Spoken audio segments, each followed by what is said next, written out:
O governo decidiu privatizar a Eletrobras para fazer caixa. O Ministério de Minas e Energia anunciou que vai propor ao governo federal a privatização... O ministro Alexandre de Moraes, do Supremo Tribunal Federal, derrubou uma decisão liminar que tinha proibido a privatização da Eletrobras. A comissão mista que analisa a medida provisória da privatização da Eletrobras aprovou... O presidente Bolsonaro assina o projeto de lei que cria regras para a privatização da Eletrobras. Onde tem Eletrobras, tem o governo federal trabalhando para o Brasil avançar.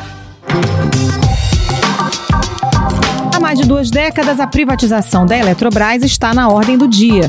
A empresa hoje detém 31% da geração de energia do país e quase metade, 47%, das linhas de transmissão. Mas sua capacidade de investir é cada vez menor. Ela depende dos recursos do governo federal para se manter como a principal empresa do setor. Por isso, a privatização da Eletrobras é discutida há bastante tempo e nos próximos meses será debatida no Congresso por meio de um projeto de lei encaminhado nesta terça-feira pelo presidente Jair Bolsonaro. Projeto de lei que dispõe sobre a desestatização da Eletrobras. Por que a privatização da Eletrobras é tão importante?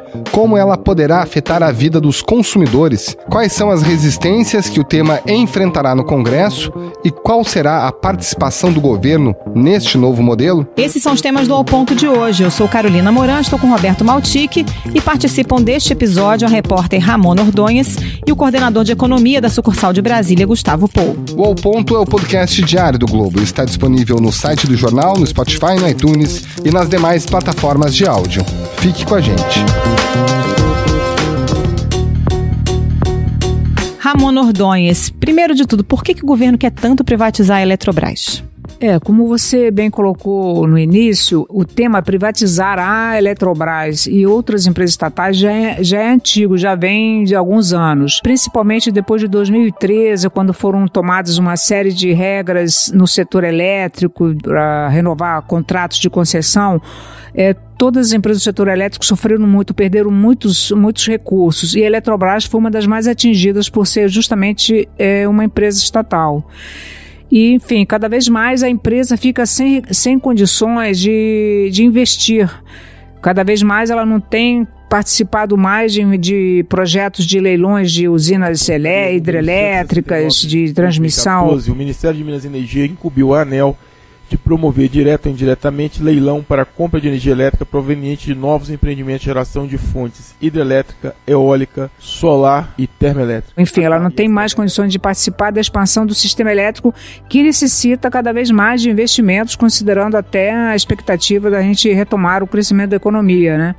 Então, a única saída que se vê é realmente privatizar a Eletrobras para ela ter condições de poder fazer mais investimentos no setor, que são muito necessários. Agora, Ramona, hoje a Eletrobras não é uma empresa que dê prejuízo, né? Havia algumas subsidiárias que tinham um prejuízo realmente bilionário, mas essas já foram vendidas. O que vai ser privatizado agora é uma parte da empresa que é rentável.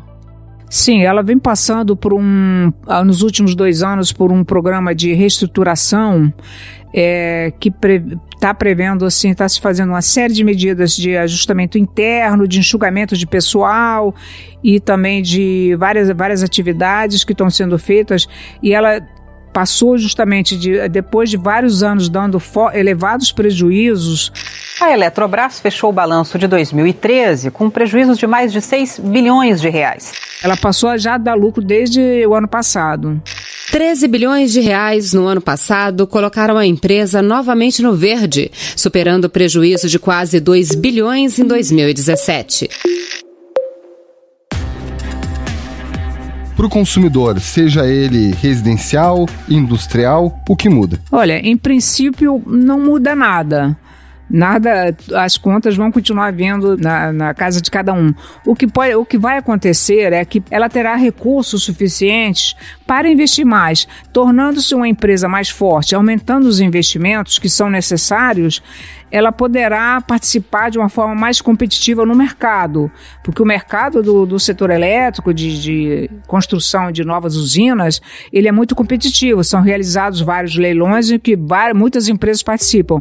Então, ela tendo condições de participar desses leilões, a competição, se espera com a competição até redução dos preços, né, dos custos da geração de energia elétrica, que obviamente em cascata podem chegar até o consumidor, se bem que até o consumidor o caminho é longo, né, porque ela tem os custos de geração, mas tem transmissão, tem os custos das distribuidoras, mas o que se espera justamente é com a Eletrobras mais forte, sendo privatizada, ela tendo recursos para investir, aumentando a competição no mercado, ter preços mais baixos no mercado do setor elétrico de modo geral.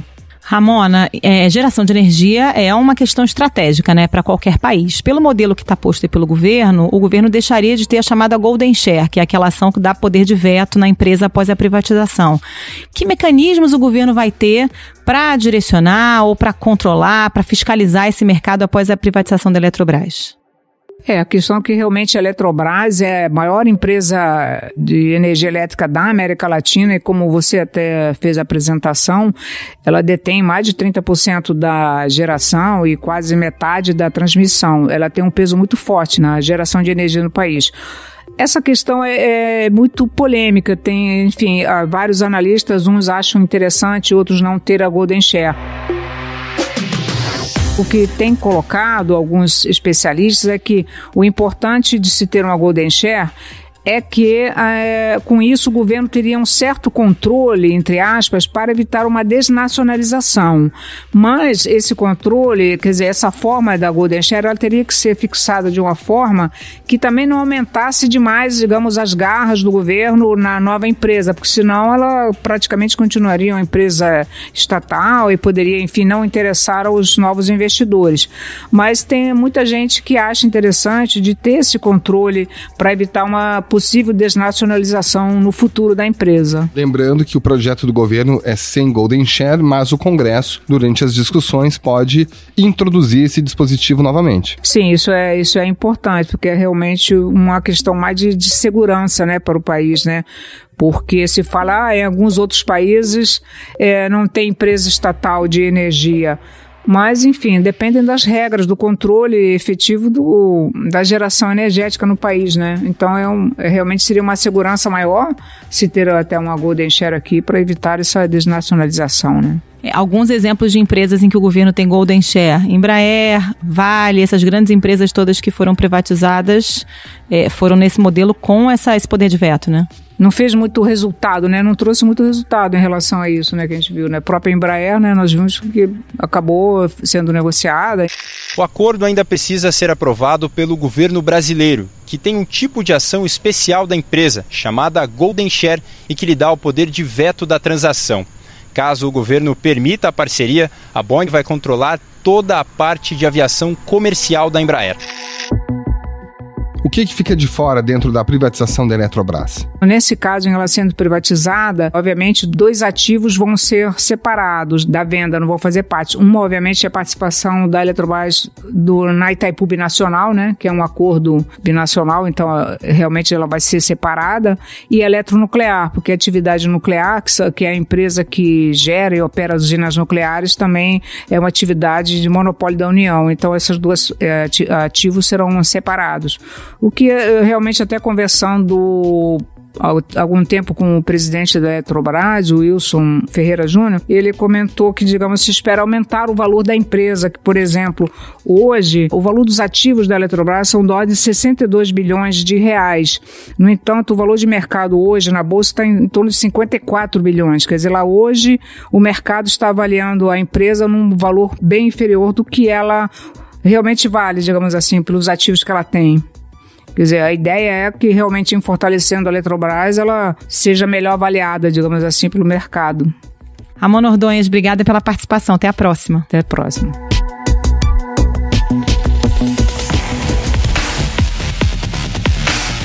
Gustavo Pou. Bom, se fala sobre a privatização da Eletrobras há muito tempo, desde os anos 90. Afinal, dessa vez ela sai? Bem, Maltic, eu acho que agora, pela primeira vez em muitos anos, a gente tem uma perspectiva muito clara e concreta de que ela pode ir. É bom lembrar que o processo de privatização da Eletrobras já vem da época do governo Fernando Henrique, na onda de privatizações que começou com a Vale, depois foi para o sistema Telebrás.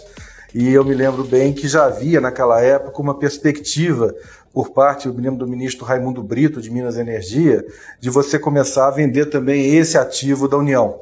O problema foi que naquele período, depois que vendeu a Telebrás, que já foi um grande passo naquela época, o governo Fernando Henrique recuou, porque politicamente ele já via que não estava com tanta força política para poder tocar um projeto que necessariamente é politicamente muito difícil de passar, principalmente por causa dos estados do Norte e Nordeste. O que eu acho agora? Quer dizer, lembrando que nesse processo todo, você teve depois um governo do PT, Dilma e Lula, que não quiseram tratar desse tema, isso voltou no governo Temer. O presidente Michel Temer assinou e enviou ao Congresso Nacional um projeto de lei que propõe a privatização da Eletrobras. O governo Temer tentou fazer a privatização, mas também não conseguiu pelos mesmos motivos políticos que impediram anteriormente, e agora o governo Bolsonaro volta a tratar do tema. Vai passar? Não sabemos. Imagino que haja uma vontade política, mas hoje já, depois que o anúncio foi feito pelo ministro Bento Albuquerque e alguns senadores já disseram que acham difícil que um projeto desse passe, pelo menos de maneira tranquila. A mais, você tem uma outra visão de mundo, de Brasil, que você não tinha tempos atrás. Então, a pergunta é, vai passar? Eu acho que existe mais chances do que no passado. Agora, a gente nunca pode ter certeza em relação a um assunto tão delicado. Agora, esse modelo que está sendo proposto agora no governo Bolsonaro é bem semelhante ao que já tinha sido feito no governo Michel Temer, né? Na verdade, esse modelo é um modelo interessante porque você não vende a Eletrobras como você vendeu outras estatais para um grupo específico, ou você vende o controle. Você vai fazer uma privatização ao estilo BR Distribuidora. A Petrobras abriu mão do controle da BR Distribuidora ao vender 30% do capital da subsidiária. A operação pode render aos cofres da estatal mais de 9 bilhões de reais.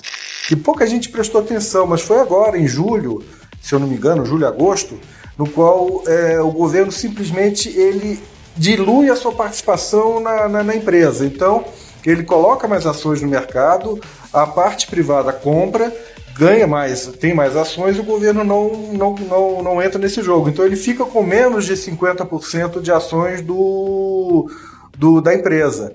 Ou seja, você não está vendendo, você está diluindo o poder. E ao contrário do que aconteceu na Telebrás, ou aconteceu também com outras estatais, como a Vale, que é um exemplo clássico, você não vai ter um dono, você não vai ter um novo controlador.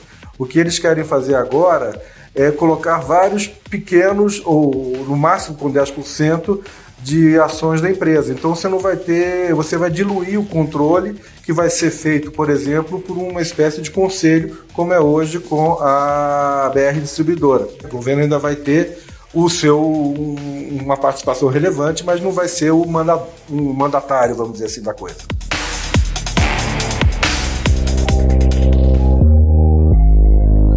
De acordo com o projeto encaminhado ao Congresso, o governo também abre mão da Golden Share, ou seja, da capacidade de interferir em alguma decisão do Conselho e se sobrepor ao Conselho nessa decisão com poder de veto.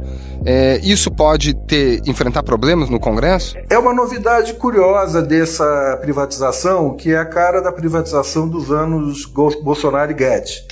A Eletrobras tem hoje 30%, 31%, 32% da geração de energia no Brasil e tem aí uns 43%, 44% da distribuição, da transmissão. E caso ela não consiga manter o ritmo de investimentos, ela vai colapsar. Ela daqui a 10 anos ela está com menos de 10% em tudo isso. Ela vai ficar desimportante. Então essa empresa é uma empresa que está lutando para viver, como está acontecendo com todas as empresas estatais. No passado você teve Golden Shares, que é aquela forma que o governo tinha de ter um pouquinho de poder sobre os outros sócios, na Embratel, no IRB, em outras empresas. Isso o governo liberal ele fala, eu não quero fazer isso, não faz sentido, e se eu colocar isso, eu vou perder um pouco de valor da empresa. Eu já vi, a gente sabe que vai haver resistência, principalmente de parlamentares do Norte e Nordeste. Se vai vingar ou não, vamos ver. Mas é uma novidade interessante. Em 2 ocasiões você já mencionou resistência de políticos, especialmente de Norte e Nordeste. Por que os políticos resistem à privatização da Eletrobras? Bem, é bom lembrar que a Eletrobras hoje, ela tem, se salvo engano, 1/3 da geração de energia do Brasil e 47%, quase metade da transmissão de energia do país. Isso é politicamente muito estratégico, isso é politicamente importante. Qual é a empresa privada que vai querer investir 1 centavo, 1 tostão sequer, de investir para levar ou melhorar a qualidade de energia lá para o município de Apuí, lá para o município de São Gabriel da Cachoeira, lá para o município de Jutaí, Barreirinha? É claro que não vão, porque esses municípios não trazem renda, não trazem lucro. Durante anos, e anos mesmo, coisa de décadas, os políticos tiveram participação ativa nos conselhos, na direção e na própria definição dos rumos dessas empresas. A gente está falando de Chesf, que é Nordeste, está falando de Furnas, que é no Rio, está falando de Eletronorte, em suma. São empresas politicamente muito saborosas. E sem contar que elas têm um poder político local e uma importância política local muito grande, ou seja, a Chesf ela tem um braço lá no Nordeste que para a economia local muito bom e também para o Eletronorte no Norte, ou seja, acho que o que esses políticos temem é que haja uma descentralização, que elas vão para outros centros e que o poder decisório vá para outro lugar, sem contar que eles perdem também o poder de influência que tem nessas empresas. Até que ponto essa participação de políticos no controle da Eletrobras acaba tirando a eficiência dela? Olha, a participação do político ele é pelo próprio nome, um político. O empresário, o empresário privado, ele tem uma visão mais eficiente do negócio, ele vai investir mais em redução de pessoal, imagino, para ganhar produtividade, ele vai investir mais em tecnologia, vai investir mais em automação, ele vai ter mais recursos para isso, ele tem mais capacidade de alavancar recursos fora e poder pegar empréstimos para poder fazer investimentos, enquanto o político, não o político em si só, o político não é mau por natureza, mas o político tem suas limitações.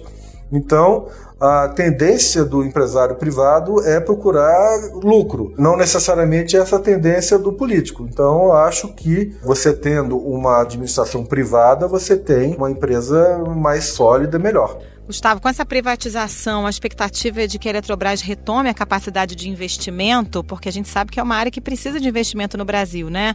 Temos aquela memória ainda do apagão, do racionamento lá no governo Fernando Henrique, e toda vez que a economia volta a crescer, não é o caso agora, estamos em recessão, mas quando volta a crescer, a gente volta a falar sobre a questão energética. Qual é a expectativa a partir da privatização da Eletrobras? Olha, esse é o principal motivo da privatização da Eletrobras, quer dizer, hoje, com esse potencial que ela tem, de 47% de transmissão e 31% de geração, calcula-se que são necessários de 14 a 15 bilhões de reais por ano para ela se manter nesse nível. Só que ela consegue investir apenas 3,5 bi, ou seja, muito menos de um quarto do que ela precisa investir. Ou seja, o ministro Paulo Guedes tem dito que se você privatizar a Eletrobras, você vai ter, de fato, dinheiro entrando, você vai ter interesses desse pessoal privado querendo colocar dinheiro nisso. Então, a tendência é que ela ganhe musculatura e que ela tenha a possibilidade de ser, de novo, uma empresa rentável. Você falou há pouco tempo que ela, de fato, tinha algum tipo de prejuízo, ela e as outras, e que ela possa ser eficiente, porque uma empresa privada, ela tende a ser mais eficiente que uma empresa pública, por princípio, né? Gustavo Pou, muito obrigada pela participação. Até a próxima. Até a próxima, eu que agradeço. Valeu, obrigado, um abraço.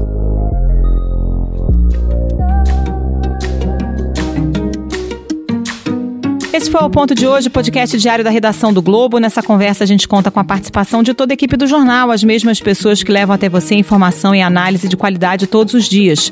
O Ponto está disponível no site do jornal, no Spotify, no iTunes e demais plataformas de áudio. E você entra em contato com a gente pelo e-mail podcast@globo.com.br. Quer saber mais? Entre em oglobo.com.br e confira todas as notícias e reportagens especiais. A captação do áudio e a edição do programa de hoje ficaram com o João Guilherme Lacerda.